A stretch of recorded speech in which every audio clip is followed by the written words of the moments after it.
députés, parlementaires, globalement, aussi bien ceux qui sont de la majorité et de l'opposition, sont satisfaits du travail. Maintenant, il y a toujours des améliorations, il y a des insuffisances qu'il faudra en tout cas combler avec l'accompagnement de l'Assemblée nationale. Par rapport à votre ministère, au-delà des questions budgétaires, il y a les questions de réforme. Effectivement, un de mes collègues de l'opposition n'a pas bien compris, parce que quand il dit que c'est un mandat de réforme, c'est parce que c'est un mandat de réforme qu'on ne va rien réaliser. Ça veut dire qu'il n'a pas lu, en tout cas, notre programme, il n'a pas lu l'agenda national de transformation, il n'a pas lu la stratégie nationale de développement, il n'a pas lu la vision Sénégal 2050, il n'a pas lu l'aide de politique sectorielle, mais nous l'excusons pour cela. Mais nous pensons que, effectivement, il faut des réformes. Parce que sans réforme, si on reproduit les mêmes schémas, on va aboutir aux mêmes résultats.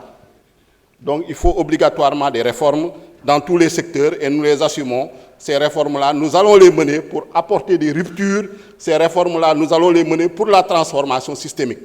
Parce que c'est ça la différence. Eux, ils étaient dans la continuité, ils étaient dans la répétition, ils étaient dans le conservatisme. Nous sommes dans la rupture et la transformation et nous l'assumons pleinement et entièrement.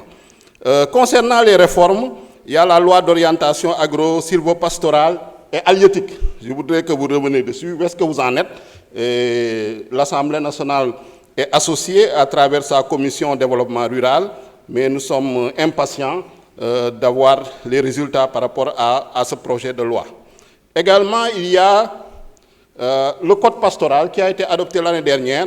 Où est-ce qu'on en est avec l'application de ce code pastoral, qui a soulevé beaucoup d'espoir, notamment pour le secteur de l'élevage. Je voudrais parler également de la réforme foncière. Pour moi aussi, c'est une priorité. Parce que quand on parle d'agriculture et d'élevage, le principal facteur de production, c'est la terre, c'est le foncier. Et ce foncier-là, nous voyons qu'il y a des problèmes, des conflits fonciers, nous voyons que les villes sont en train d'avancer, et notamment au Sénégal, nous avons trois catégories de terres. Nous avons le domaine des particuliers, qui est régi par une loi de 2011 sur le régime de la propriété foncière. Nous avons le domaine de l'État, avec le domaine public et le domaine privé. Nous avons le domaine de l'État régi par la loi 76-66, portant code du domaine de l'État. Nous avons le domaine national, régi par la loi 64-46 du 17 juin 64, relative au domaine national. Avec là-bas 4 catégories de terres également, les zones pionnières. Bon, pour le moment, ces zones pionnières, en tout cas depuis un certain moment, on n'en parle plus, mais il faudrait revoir ce régime des zones pionnières-là. Je pense que ça peut être utile. Les zones urbaines, dans ces zones urbaines, il faudrait promouvoir l'agriculture urbaine et périurbaine. Il y a un décret, en tout cas, qui était consacré à la pratique de l'agriculture dans les zones urbaines. Il faudrait en tout cas revoir ce décret-là pour le mettre à jour.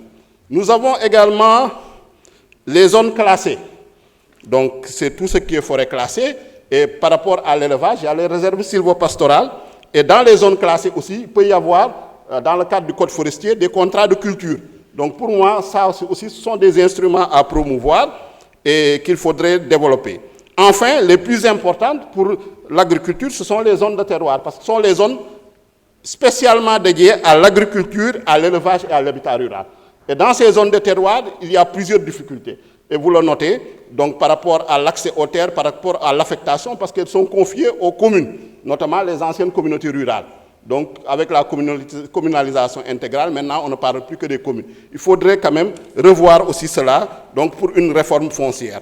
Par rapport à l'agriculture et à l'élevage, la question des changements climatiques qui affectent l'agriculture et l'élevage, notamment la salinisation, on le constate dans des régions comme Sédhiou, dans des régions de Fatick également. Quelles sont les stratégies que vous avez par rapport pour le financement de l'adaptation? Donc voilà les quelques questions que j'avais et les préoccupations. Je vous remercie. Merci.